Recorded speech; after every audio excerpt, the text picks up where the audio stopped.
This podcast is sponsored by Kadan Kadan.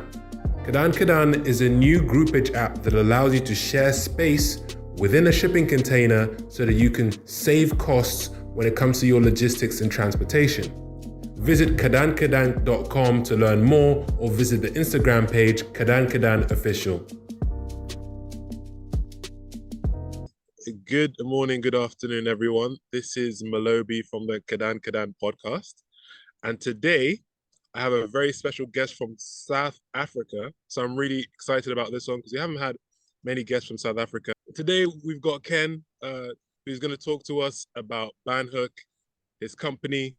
It's about chilies and all that stuff, but I don't want to ruin the surprise. So I'm going to let Ken explain his company himself. Welcome to the podcast, Ken. How are you doing? Yeah, thank you very much. Very good. Thank you. Awesome. So, Ken, first of all, we were just talking before we started the recording about the name of the company, Banhoek. Can you give us a little bit of history about what Banhoek means and how you came up with the name, and if you were the one that actually, named the company after this? So basically, it comes from the word Banhoek with a G, so B-A-N-G.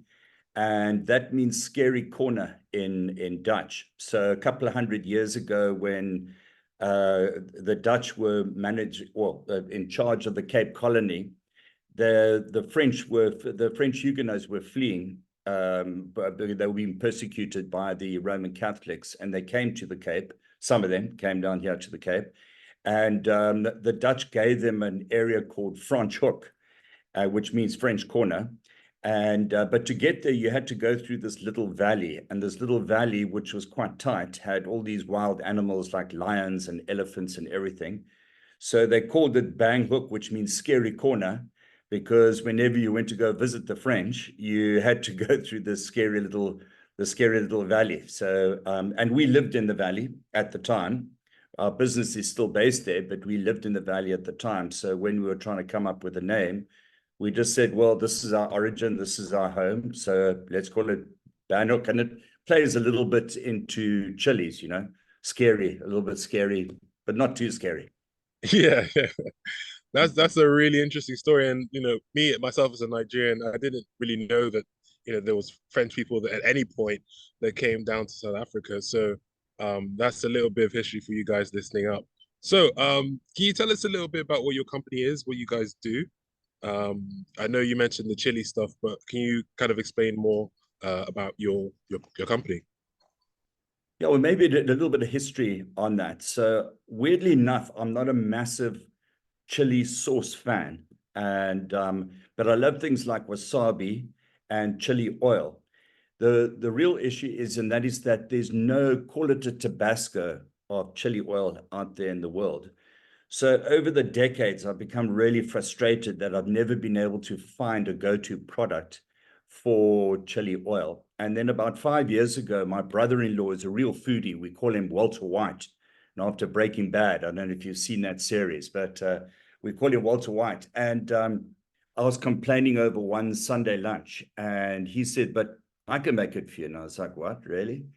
And so anyways, over the next 3 months, we went through about 60 different combinations of chilies, edible oils, until we came up with what we call the recipe, which hasn't changed over the last 5 years.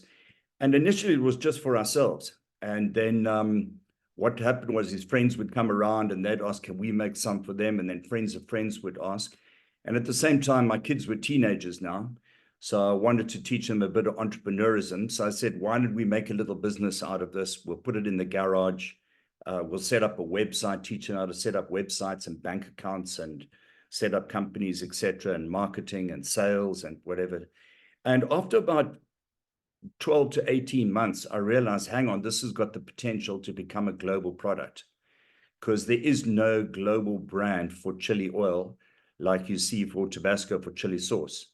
So that's when I quit a career. I used to be a fund manager for about 30 odd years. This is going into the back end of 2019. I quit a 30-year career in fund management. And basically 1st of January 2020, I started formally with just one product, Banhoek chili oil. Like Tabasco was one product for 100 years. We one product, really focused. Wow, this is really interesting because you're not just talking about something that you couldn't find in the country that you're based, but you're talking about something that internationally you really weren't finding it. So can you explain for the audience, people that might not be people into chilies per se, what is the difference between chili oil and the chili sauce or Tabasco and what you guys are doing in like a layman's terms? Yeah. So the key difference is that chili sauce is designed to change the flavor of your food. So everybody's got their secret mommy's recipe of we put this into our chili sauce and therefore it makes your food taste that much better. Whereas a chili oil is really there just to give you a bit of heat. So you can still taste the original flavors of your dish, whatever it is, but you just get a bit of heat in around your mouth. That's the real difference between the two. Well said, because I guess I'm more of a chili oil person then because sometimes that sauce does overpower and dominate whatever you're eating. So I like what you said. It gives it a little bit of that heat without taking it over. Okay, Correct. Yeah. and can you tell us a little bit about where your company is based? I know you mentioned about it was in the valleys and all that kind of stuff, but what part of the country are you based in particular? Yeah, so we're down in the Cape. In actual fact, getting back to the story of the French Huguenots when they were persecuted and they arrived here, they in actual fact came with vine cuttings and they planted vines down here. So South Africa is now the oldest country in the world outside of Europe that has been producing wines, which is a lot of people don't realize that. And but it's in these South African wines are really world class, and a big factor of that is the soil. So South Africa also is the proud, I suppose, owner you could say of one of the smallest but the most diverse biosphere in the world. And so there are about 6 or 7 in the world. So and ours is very much what they call fynbos enriched. So it's very unique, and so we have things like rooibos tea over here. I don't know if you're familiar with that, but it's a very Hmm. popular tea in the world. And then obviously the Stellenbosch wines. So it's very unique to this area. So our chilies are grown in the area. So we're in the heart of the Cape winelands of Stellenbosch. It's about 50 kilometers outside of Cape Town, and in like I said, that little scary corner valley called Banhoek. And so all our chilies are grown here, and that's a key ingredient and a key part that differentiates ourselves. Yeah, and just to kind of clarify, you're basically saying that what makes your chili special or what makes you able to produce these chilies is actually where you're growing it. So you can't necessarily grow the same product in a different part of South Africa, right? No, exactly. So it's very, very key that they are grown in these fynbos nurtured soils over here in the Cape. Well said, well said. Okay. And so far, you've started your business, you said, you got your family involved and all that. What has that been like actually getting family to be part of a business? Because I'm also part of a family business and I understand the challenges that come with that. So what are some of the kind of obstacles with that and how have you been able to overcome them? Well, fortunately, my kids were very young at that stage, teenagers. So, if they wanted to get some pocket money or go visit their friends on a weekend, they'd have to work in the family business.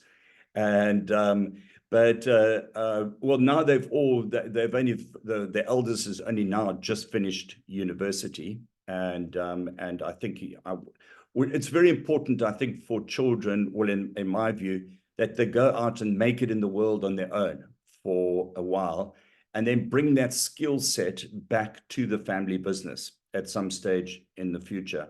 So we're still in that, lull, you could say, before the eldest, who's only just finished university, comes back. But I mean, the real challenge that we've had, because we started 4 years ago, but we bought a little piece of land in January 2020. We put up these little what they call Wendy houses here in South Africa, so just little wooden buildings so that we get going quickly. And we formally launched on the 1st of March 2020, straight into COVID. So that was a massive challenge because in essence, it meant that I always use the analogy of flying, but we sat on the runway for about 2 years literally, waiting for markets to open up again. Wow, wow. Okay, so when the markets then eventually did open up again, what was your kind of approach like to the market? I know a lot of people tend to go to trade shows, a lot of people tend to just sell online. So how did you really try to recover and push the product back out to the market? Yeah, I think a lot of people jump the gun a little bit in that, and we learned the lesson the hard way. So I'm saying this more from experience rather than I know something. And that is that you have to start. What I say is you first you own the shop, then you own the neighborhood, then you own the town, then you own the county or whatever you call it, the province, and then you own the country. People always try and jump in at the top. They want to go to the major retailer and get on the shelf. And even if you do succeed in doing that, that's when actual factual problems start for a startup brand. Because the problem is how do you get off the shelf and into the trolley? And remember, they're only going to give you 6 months, maybe if you've got some connections, a year, to really show why you should be on that shelf. Otherwise, you're dead space. So we always say that go to your local shop, convince them. It's probably easier. They might know you. They'll say, okay, we'll give you a go. Go to all the other shops in the town, then go to the next town, and slowly but surely build it up from there. So always start from the bottom up. And then once you've got more of a national footprint through what we call independence, then you can start. Now you've probably built up a bit more of a brand and a demand for your product. Now you can go to the big retailers and you can say to them, okay, we're already around the country in 500 plus stores, and we really think we deserve to be on the shelf in your supermarket. That's well said. That's well said, actually. Because there is kind of a push, at least in Nigeria, where I'm from, for exportation, which is very good and it's good for the economy. But if it's a product that you can sell with your local area or community, it's actually better that you start from there, like you say, and also build a brand, build an audience, build a customer base, a loyal set of customers. And yeah, it's just I like what you said because it's quite refreshing because a lot of people tend to just want to export to whatever big retailer they've heard of or just send it straight to Amazon or whatever it is. And yeah, it's really refreshing to hear that you guys are actually taking your time and working your way up up that market. So what's your reception been like then? You mentioned you're starting small in your community. Have you guys made it across into a major part of South Africa, or are you still kind of within a sort of county area-ish where you're operating? No, now we already the number one chili oil in South Africa. And we've started, especially around about the last quarter of last year, we already started to do a big push into the UK. So again, a little bit about starting a little bit smallish. And again, we've learned the hard way. We tried a few years ago to jump into the US market thinking that that would be a good idea. And we came running back with the tails between our legs. And so basically we went to the UK. I used to live in the UK for a long time, so at least it was a market I understood. It's much smaller. And so now we're building up our brand in the UK market. And once we have established ourselves in the UK market, then we can start looking at, the Holy Grail being the US. Saying that, I mean, because we have built up a bit of a brand for ourselves here in South Africa, and there is a big South African diaspora around the world, whether it's Canada, US, Ireland, UK, UAE, Australia, etc. And that is that a lot of those countries, people have just approached us and they said, we're always hearing about your product through our South African customers or whatever it might be. Can we sell your product over here?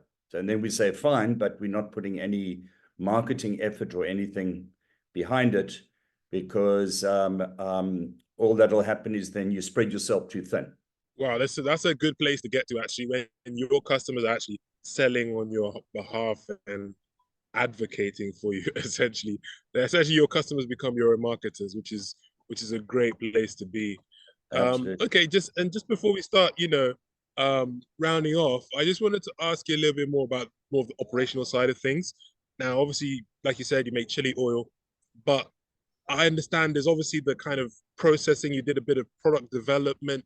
Do you have any advice for people that are looking to get into these kind of products and want to develop their own product, especially from a product development standpoint, right? Do you recommend they kind of find an expert and pay them a bunch of money to do it, or did you kind of find yourselves also getting your hands dirty and doing as much as you can? Oh, well, we in actual fact started it ourselves. Well, I was fortunate that my brother-in-law, old Walter White, is a real foodie, so we could experiment over family lunches. But that is the real key with any product. You've got to take your time on the actual product. You've got to get that 100% right. Without getting your product 100% right, it's pointless doing everything else. It will fail. And so take your time. If it might be that you got your own in-house skills to be able to develop it properly. If you don't have the in-house skills, then I would suggest getting an external consultant just to help you make sure that you do have the right product. Because remember, it's quite easy in the beginning to, especially through friends and family, and it's a new product, new idea. People love new ideas and new products. But that's all fine. But if they don't come back and buy more, then it's pointless. So you can be very good with your marketing, and you've got a nice network of friends and this, that, and everything. And so people buy your product initially, but if they don't like it, they're not coming back. And then you've got a failed business. We've only got two ingredients, which makes it nice and simple. So we have chilies, and then we have canola oil. And what we did, the key for us was the chilies, because they had to be grown in the local soils. So we approached a local farmer, and in actual fact, he was very benevolent. And we said to him, why don't we set up a community project? Because as you know, unemployment is rife in South Africa. And so we set up a community project where we said, okay, you donate, the farmer, the land and the water. There was a river running through, so pretty easy. And we will get the local community together, and we then just committed to buy so many tons of chilies from them every year, and then we guide them and help them, etc. And so that was really key for us, was to have control over the chili side of the whole equation. The canola oil is I mean, it's ubiquitous. There's tons of it out there. Okay, well said. Well, this is actually a really interesting story. I really thank you for kind of sharing it. I wanted to get an idea from you in terms of the vision for your company now. Like, where do you see Banhoek in the next, let's say, 5 years? What are you guys projecting to do? Are you even looking to do different products, or are you still trying to really get that one product good and known for that product? Yeah, so when we put our business plan together in 2020, we said we want to be the global brand for chili oil by 2030. So we gave ourselves 10 years. And we said, well, how do we become the global brand for chili oil? So we said, well, what other global brands are there out there, and how did they do it? So obviously the closest to us would be Tabasco, which is a chili sauce. And Tabasco, for their first 100 years, was just one product. So we looked into that, and we realized that a key part of building a global brand is to remain focused. So we have one product out there in the global marketplace, being what we call the original. However, we do a lot of R&D back at the factory, which you can see behind me. And basically we have about 6 or 7 other flavors. So we are always experimenting with different things. So we got a garlic infused one, we got an Asian with Sichuan peppers, etc. Because we've got a whole lot of other different flavors, but it's more experimentation and just trying to keep ahead of the game. We just always want to make sure that we are always providing a fabulous product. So R&D on the side, but one product that we focused on. You've spoken about, focusing on one product, developing it, getting that product right, then focusing within your community, locally, growing, gradually, and I just really like it. It almost sounds obvious, but it's not what people naturally tend to do. People tend to want to go for the moon straight away, or make like 5 or 10 different products, and try and sell all of them at the same time. So I really like this kind of approach. I don't know what the word would be, maybe minimalist or whatever.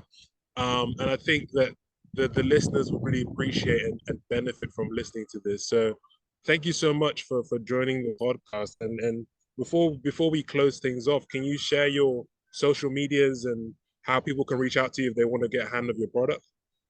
Yeah, sure. Well, the best is just to go onto our website, and you just have to Google it. There's only one, but it's banhookchilioil.com. Or otherwise, all our socials are at Banhoek Chili Oil. So whether it's on Instagram or Facebook, etc., YouTube, but we've got a very informative website. And we've also got a restaurant at our factory, and beautiful views onto the Franschhoek and the Stellenbosch Winelands Mountains.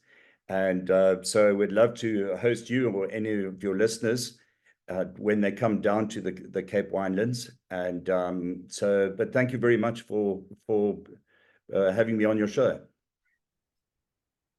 Thank you so much. And just before I actually close it off, I wasn't expecting the restaurant thing. So where is your, because I want to visit South Africa soon. Where is your restaurant? Is it close to Cape Town, or I'm just trying to be more specific with it?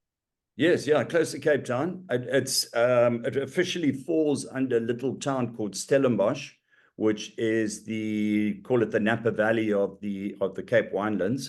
And so yes, it's 50 kilometers. It's 45 minutes from the center of Cape Town. Beautiful drive into the countryside with mountains and vineyards around you. And we've got a lovely location. If you just look on our website, you'll see, even Google images, and beautiful mountain views around us, and the best pizza in the valley. I'm definitely gonna have to try that pizza with the special Banhoek chili oil. But there we go. Wow, thank you so much. That's been a really great conversation. Thank you very much. Cheers. Bye-bye. This podcast is sponsored by Kadan Kadan.